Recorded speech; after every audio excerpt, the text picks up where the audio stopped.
Welcome to the Outlook, powered by the Absolute Company. I'm sitting here together with Bill Mehleisen, who's in New York, a leadership coach helping organizations figure out and deal with transformation, the always changing world that we live in. Indeed.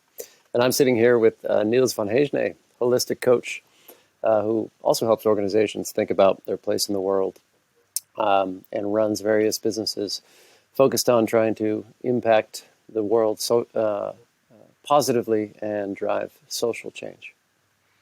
So we're two guys fascinated by how the world is changing, and that's what the Outlook is about. So we're spending 20 minutes just trying to figure out what is going on in the world around us, in society. What are the patterns that are emerging? What are we seeing?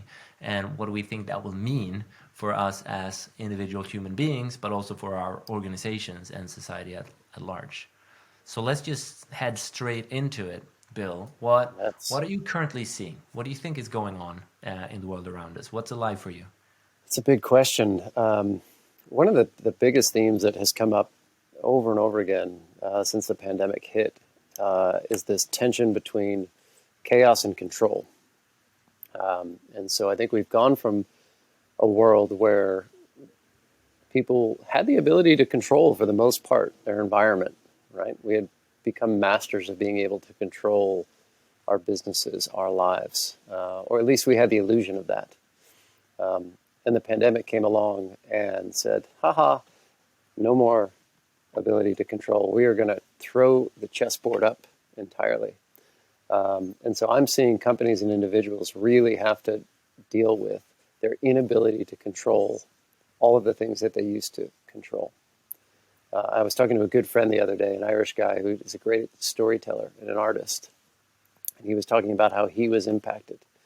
And he told me this story about he used to believe that he was a rock. So he said, imagine you're at a creek and you're watching this creek flow by.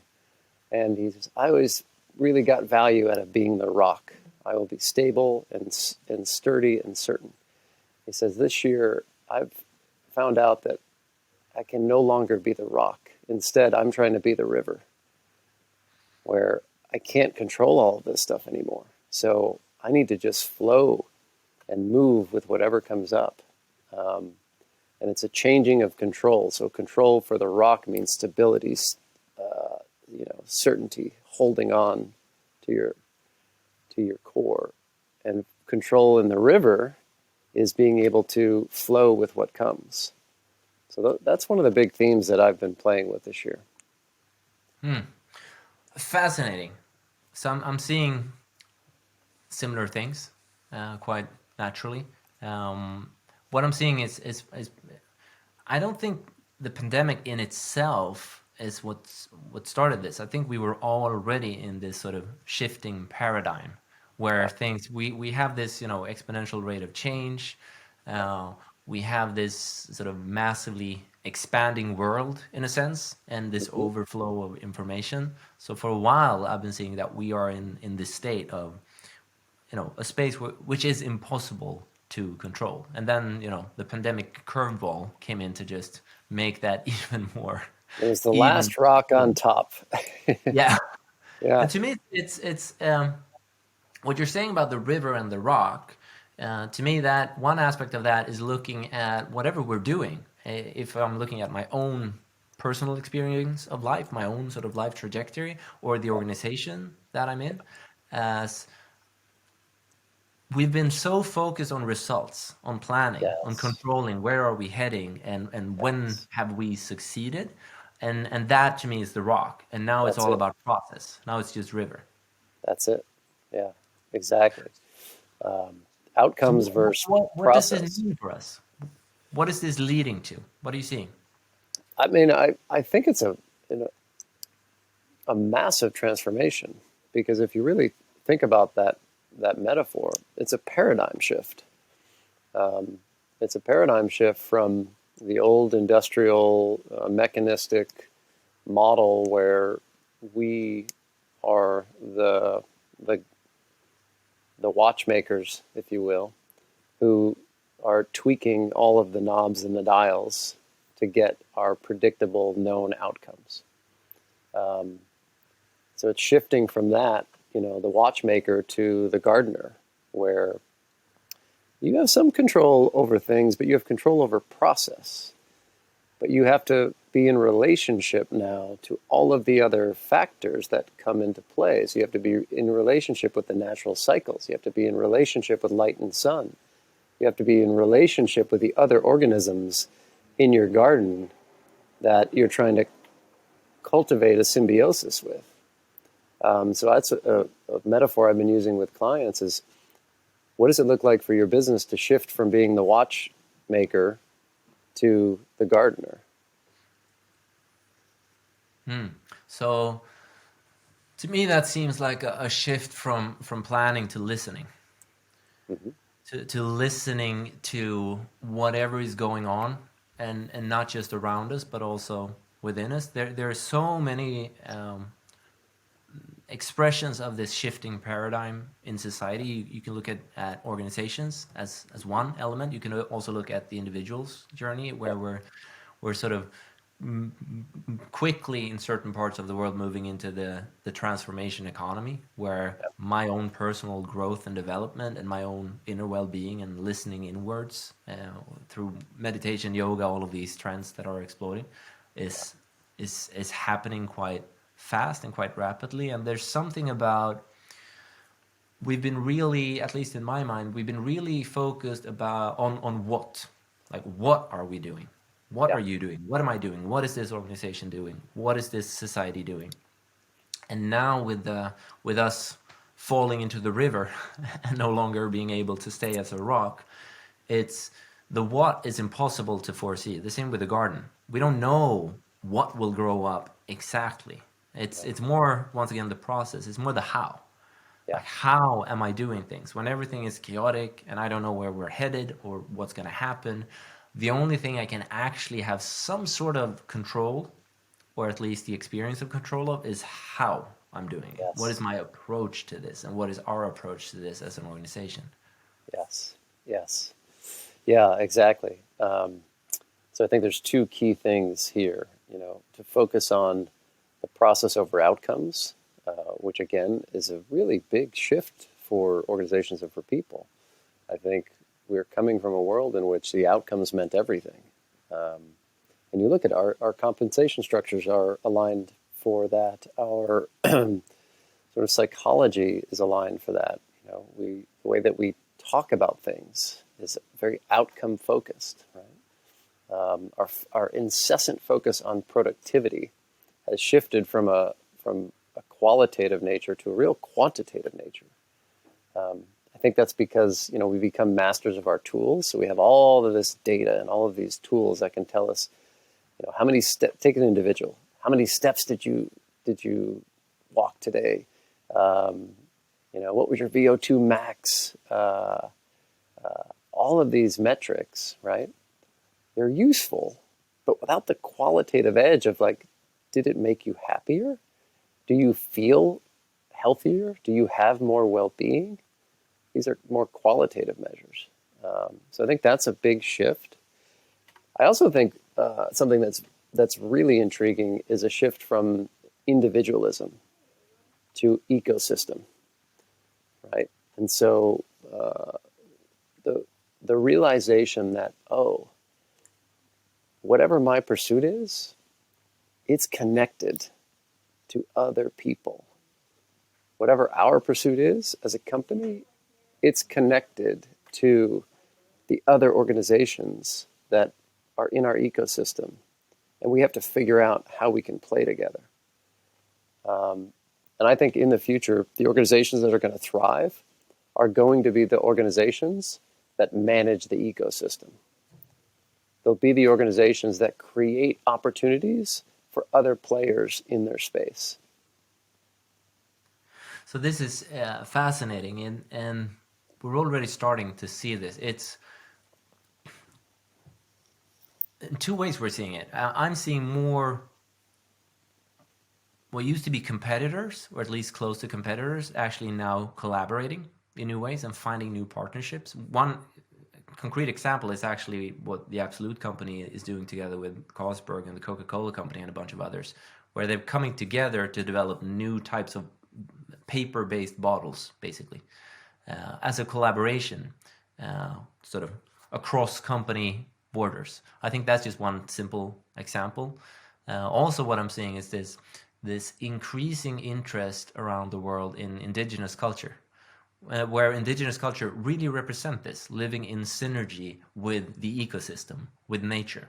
So that kind of thinking, that kind of approach to life, to our society, I really see that now quite rapidly starting to influence other parts of society. So we're like, in a sense, I wouldn't say we're going back. It's like we're reconnecting with what it means to be part of an ecosystem, but from a place where we now have a lot of at least experienced power or experienced control over nature, which we're obviously part of. But still, there's something very interesting going on there, to me. Really, really interesting. And I love how you just framed that last bit, that we're not going back, right? Going back, I think, implies a demotion of sorts, right?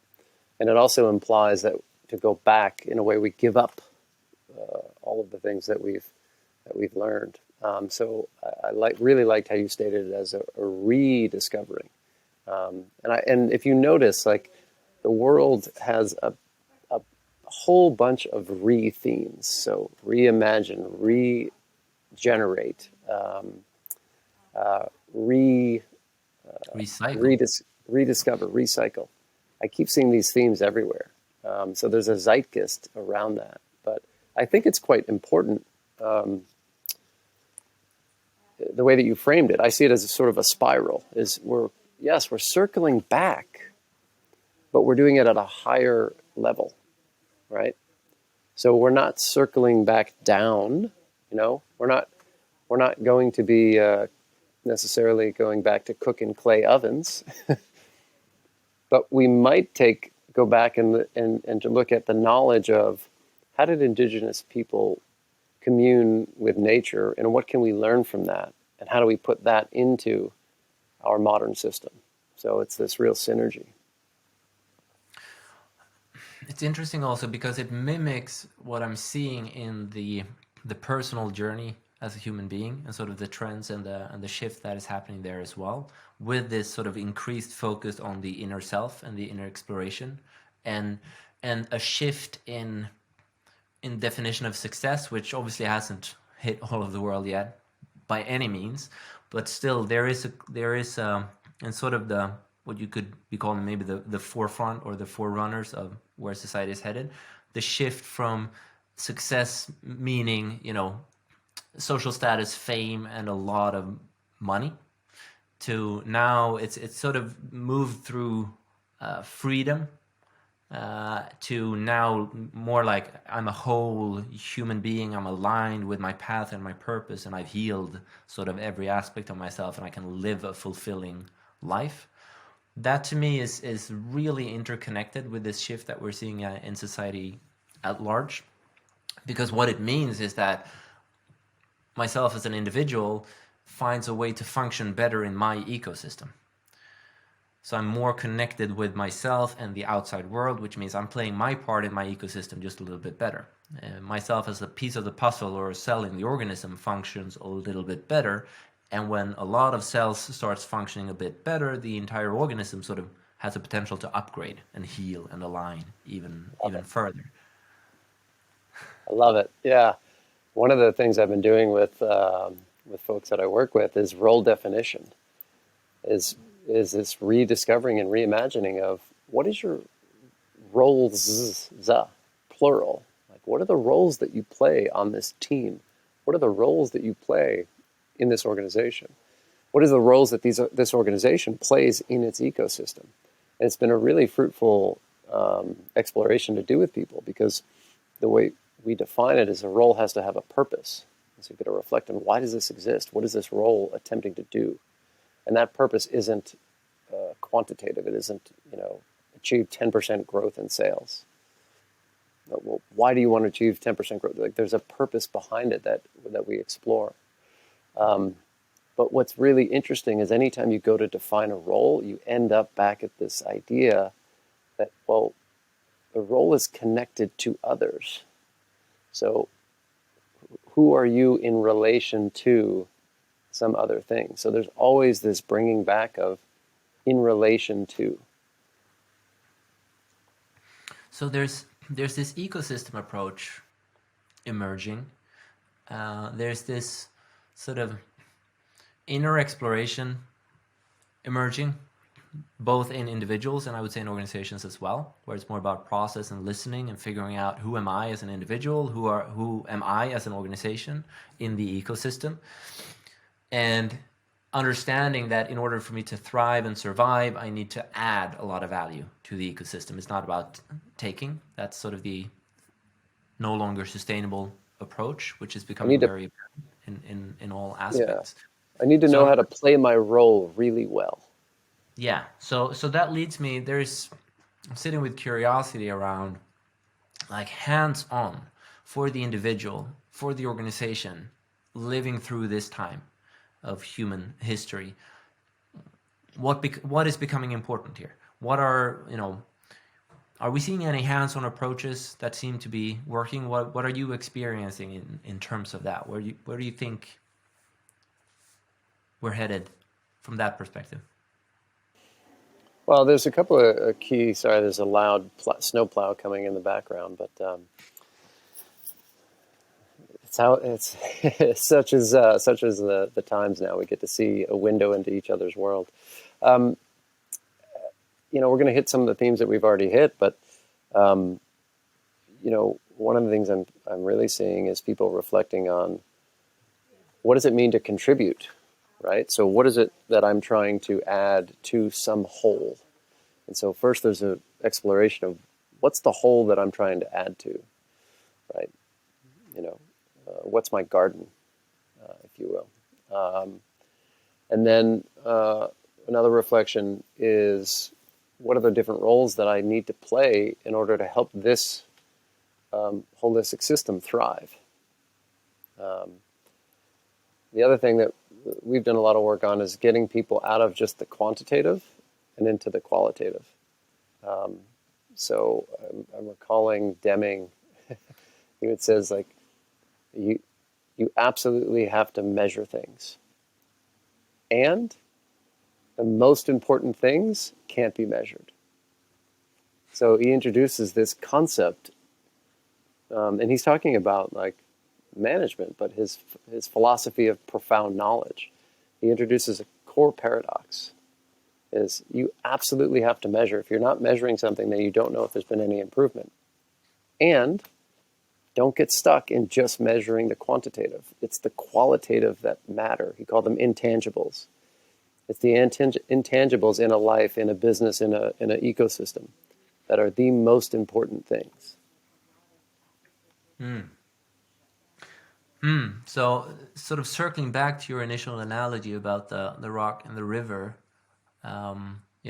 flowing in the river in the present moment, which is where you are, finding your approach, finding your how, like what is my core how, which to me both allows me as an individual to sort of align with the times. It's this chaotic time. No one can really foresee what's going to happen. We can't plan, we can't control.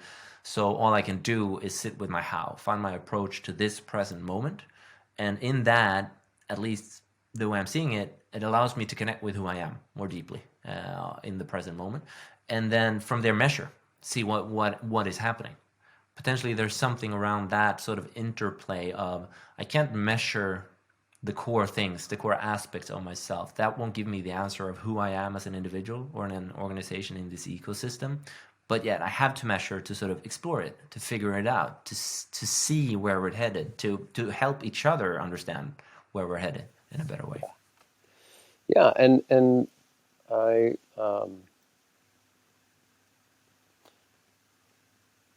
in the midst of chaos, right, and things that you can't control, what are you left with controlling? Well, you're left with controlling small things that you can do every day, right? So working with one client, it's like you can breathe.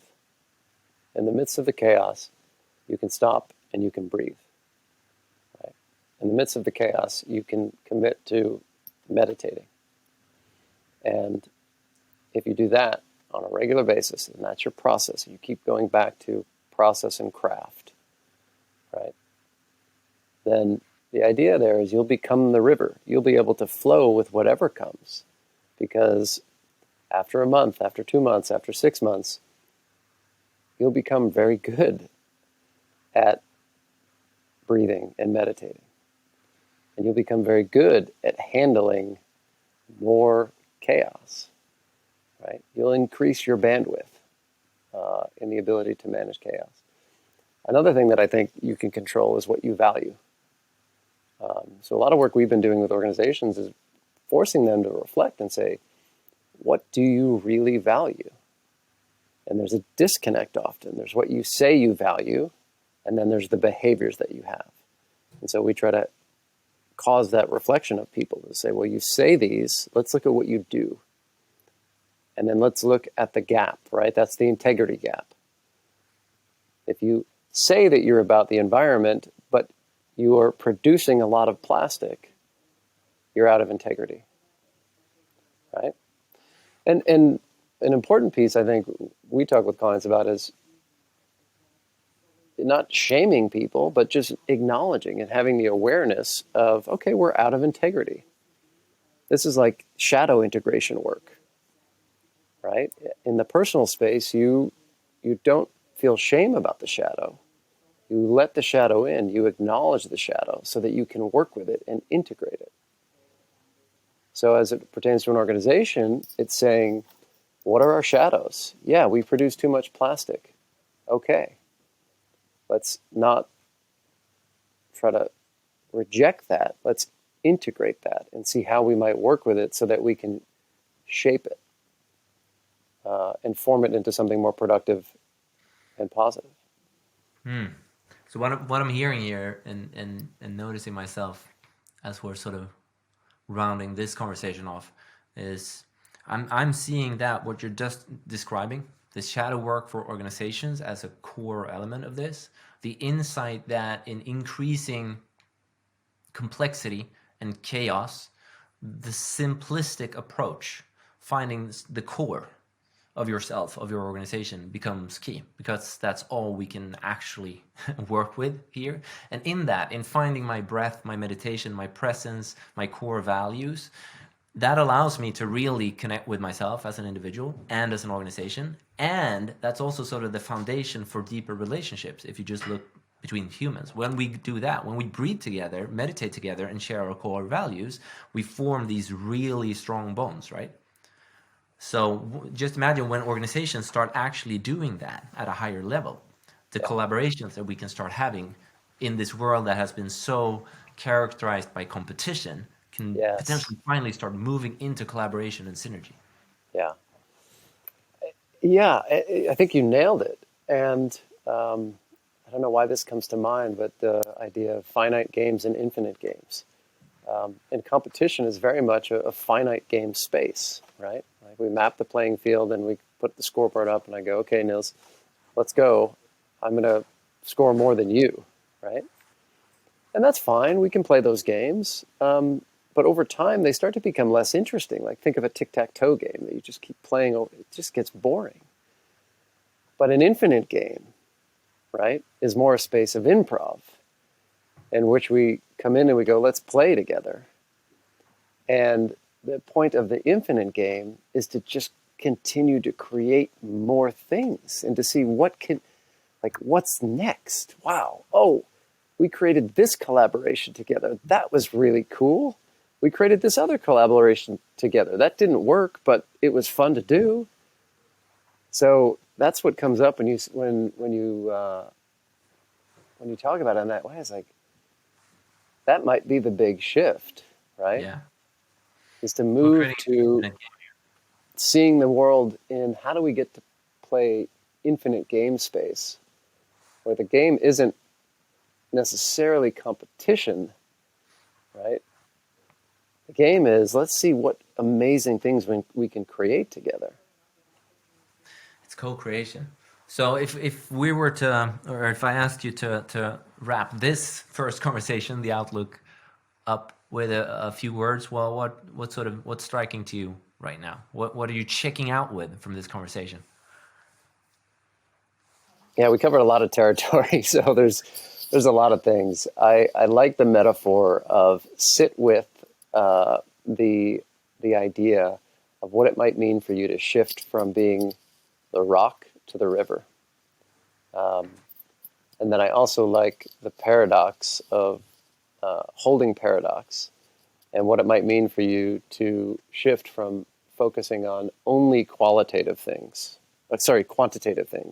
right? How many steps do I make, and to qualitative things, right? How do I feel? How much love got created in this experience? How much joy got created in this experience? How much awe got created in this experience? So those are the two things that sit well with me. Cool. Thank you. And to mirror that and add on to it, I'm also bringing with me from this conversation just this simplistic view on complexity, that what if we focus on breath, presence, and core values, and always start from there, and then just actively listen and explore. And I love this very bright and hopeful view of us now being in the process of co-creating an infinite game for humanity as part of the ecosystem of the planet. Yeah, the game is to keep the game going. We're going to compete ourselves out of playing, and that nobody wins that game. Nobody wins that game. So Nobody. let's keep this gaming this game going with more episodes. Thank you, Bill, and thank you guys for checking in with us in the Outlook space. Hopefully, this brought up some ideas and thoughts, and feel free to reach out with any responses that you might have. Have a lovely day. Great to be with you. Likewise.